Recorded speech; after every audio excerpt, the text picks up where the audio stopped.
Marxism is Futurology. Understanding Posadist Catastrophism in its appropriate context, by Comrade High Commander. Translated from the Russian by Comrade Communicator. Edited by Comrade Polemicist. Marx is rightly commemorated as one of the originators of the discipline of sociology, as well as a towering colossus in the field of economics. And yet, one of the most important aspects of his theoretical contribution is routinely omitted by detractors and adherents alike.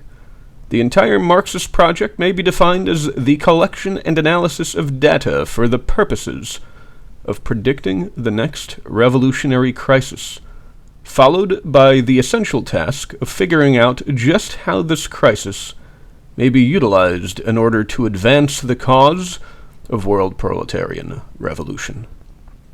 Marx must then also be understood as a founding father of futurology, and Marxism must be acknowledged as, among other things, a futurological school. Though it was Marx and Engels who first developed the historical and analytical framework for this monumental effort, Lenin and Trotsky were the first to truly put it into action. Posadist took stock of the successes and ultimate failures of this first attempt and brought the theory up to date for the modern age. And it now falls to us to follow Posadist as Lenin and Trotsky followed Marx, for while bourgeois futurologists attempt to predict the future in various ways, the point of Marxist futurology is to change it. The development of a practical predictive science, which is to be used to emancipate the toiling masses of Earth, is the fundamental purpose of Marxism. If we do not understand Marxism as futurology, then we cannot truly understand Marxism. Marxist futurology is first and foremost a catastrophist futurology. Marxism is catastrophist in both the scientific as well as in the political sense. When we say catastrophist in the scientific sense, we are referring to either the implicit or explicit focus on extreme moments of social and technological disruption in Marxist historiography, on the crisis as a prerequisite for the revolution, and on the revolution itself as the defining event or necessary driving force of history. But while Marxist futurology's relationship to the crisis, the extreme event, or the social catastrophe, is perfectly analogous to catastrophist theories in the physical sciences, Marxist political catastrophism presents a more unusual case. In politics, catastrophism tends to express itself as an appeal to an impending crisis, or a series of ongoing or predicated crises, which is meant to justify an extreme course of action proposed by the technocratic power structure, or even the creation of permanent emergency powers, or some equivalent thereof. Though this is not unheard of in Marxist theory and praxis, this species of catastrophism played a prominent role in the early degeneration of the worker states, this is not Marxist political catastrophism in any meaningful sense.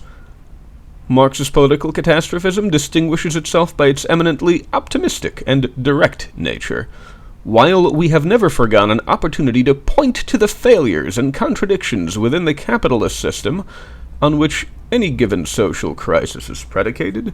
We do not merely attempt to terrify the public with tales of impending doom in order to browbeat them into submitting to our program.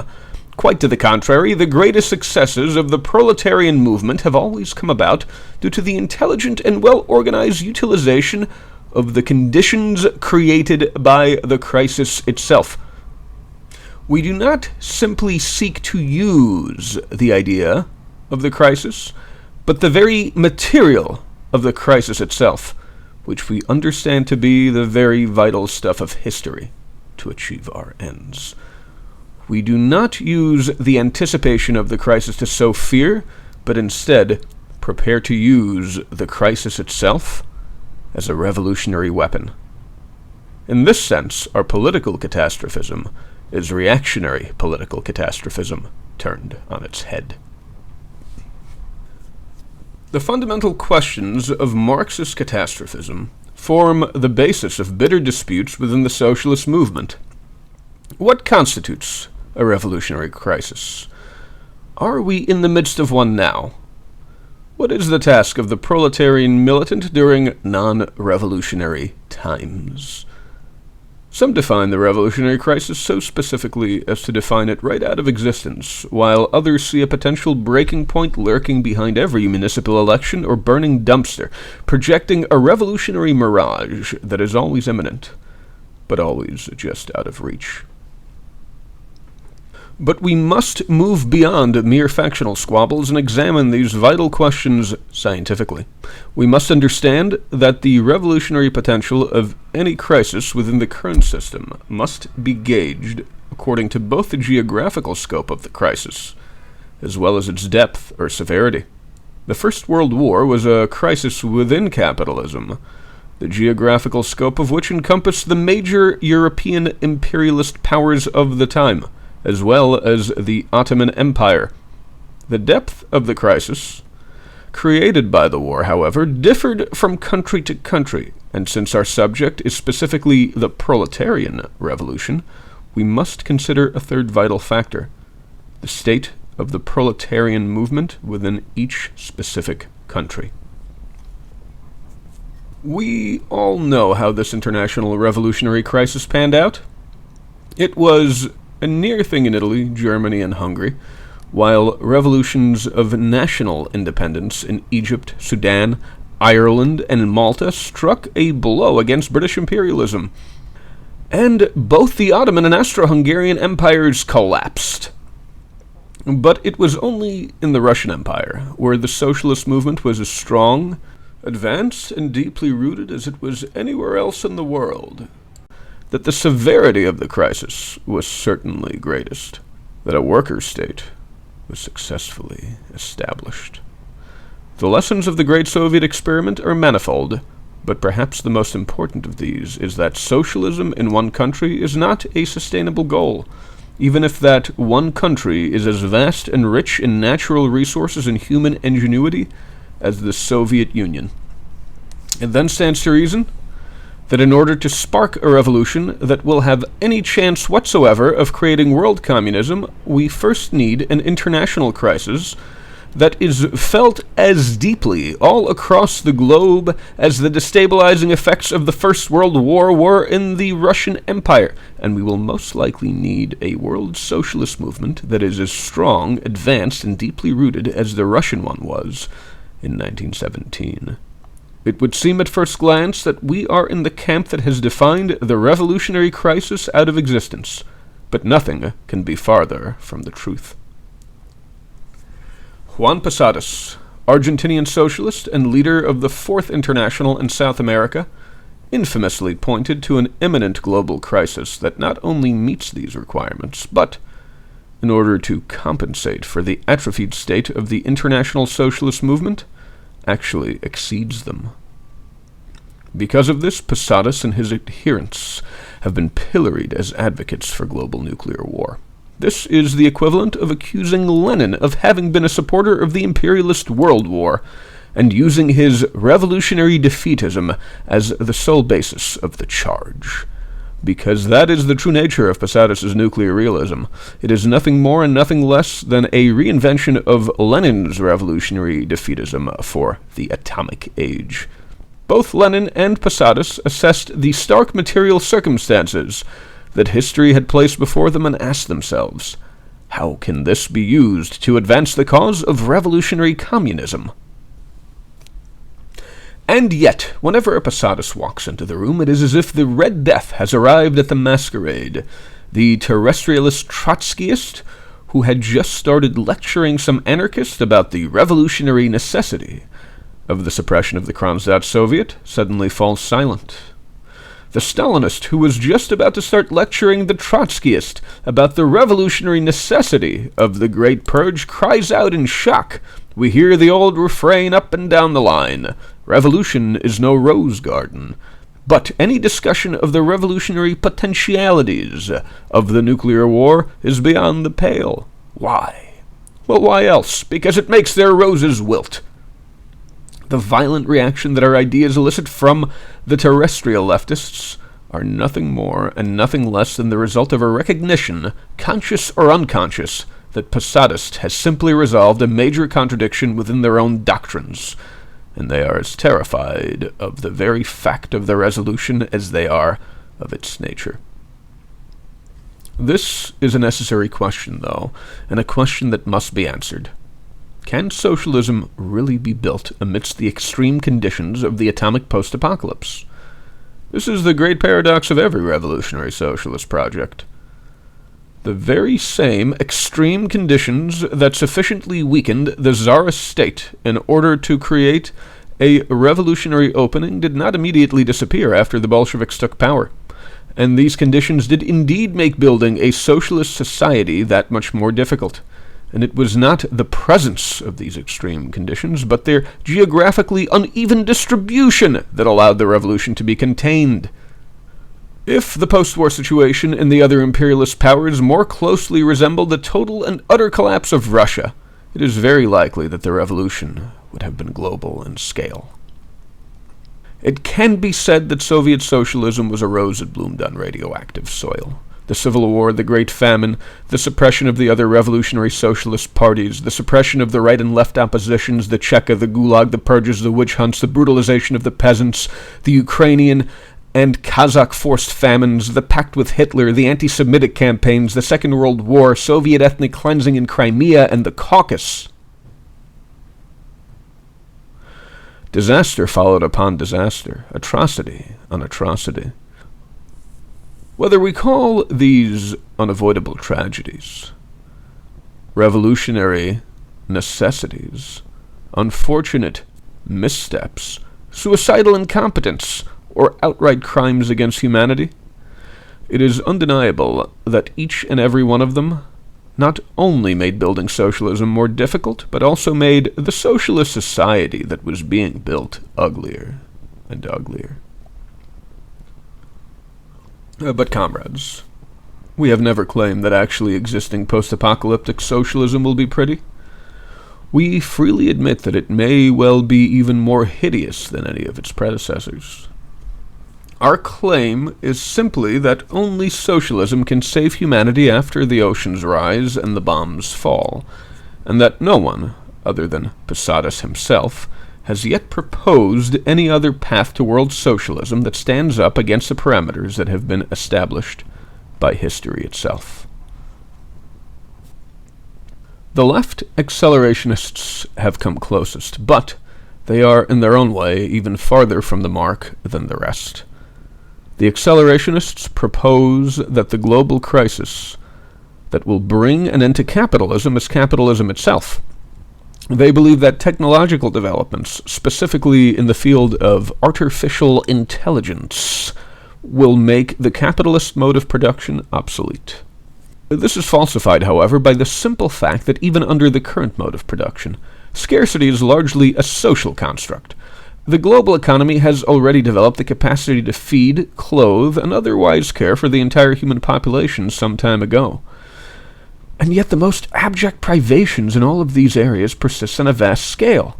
Obsolete social, economic, and political structures are incredibly resilient and tend to set the parameters for whatever eventually replaces them. It is also true that the same technological base can support very different sorts of societies. As different as the medieval free city was from the feudal manor, as different as classical Athens was from its neighbor Sparta. Without some sort of extraordinary socio-political intervention, any AI created under the current mode of production will simply reproduce the current mode of production, not challenge it. This is already evident in the algorithms that use big data to reproduce currently dominant race, gender, and class hierarchies under the flimsy guise of robotic objectivity. Even if we are on the cusp of a transition to an entirely new mode of production, and even if that transition follows the primrose path dreamed up by these accelerationists, it will be less like a transition from capitalism to socialism, and more like the transition from feudalism to capitalism. Such a new mode of production would most certainly retain property, poverty, war, gender, race, which is to say, class society itself. A social structure that is determined by an emergent AI is in actual fact simply a society whose parameters are determined by the class interests of the bourgeois technocrats who design that AI's architecture. But the chief error of the accelerationists lies in their total misapprehension of the nature of the singularity. Any serious student of history can plainly see that capitalism's true singularity is not AI, but global climate collapse and nuclear war. This is the final culmination of the capitalist system, the point towards which it has been hurtling since its inception, and the only path towards world socialism contained within the parameters of the crisis, within the parameters of history itself, is attempting to build it on the ashes.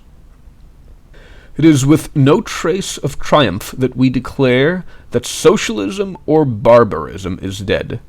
History has only left us with socialism through barbarism. It is difficult to blame the terrestrial left for recoiling in horror when confronted with the sheer world-shattering enormity of the global catastrophe that is required to create a revolutionary opening.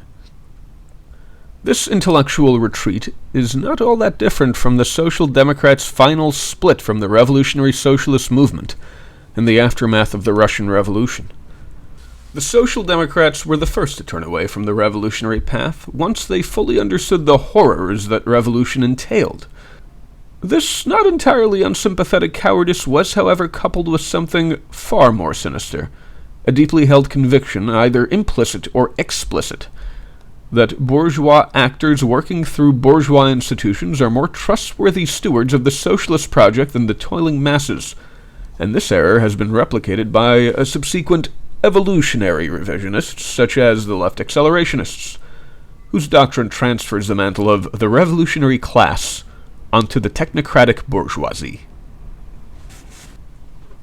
And even those terrestrialists who still adhere to the idea of a socialist movement led by an organized revolutionary proletariat either work tirelessly to replicate past failures without paying any regard whatsoever to current material conditions, or else throw themselves into activist work. While it is sometimes good and useful work, has little if anything to do with overthrowing capitalism. Instead of accepting the scale of the catastrophe required to set the stage for world socialism, as well as the imminence of this catastrophe, and what must be done in order to seize the opportunity when it comes, the terrestrialists choose to think around these facts, studiously ignoring the elephant in the room. This is all very understandable, and we have no less sympathy than contempt for this mindset. Posadist most certainly shared the general apprehensions about what such a disaster would mean for humanity, even if it could successfully be harnessed to the yoke of world revolution. But it seems that this is the terrible path that history has in store for us.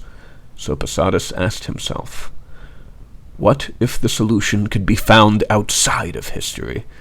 And what, if anything, stands outside of history?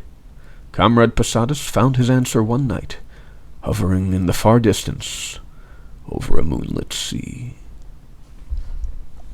Posadist's second thesis marked his most spectacular contribution to the tradition of Fortean Marxism, or parascientific socialism, but it was also a great dialectical development and the ultimate pinnacle of Marxist catastrophism.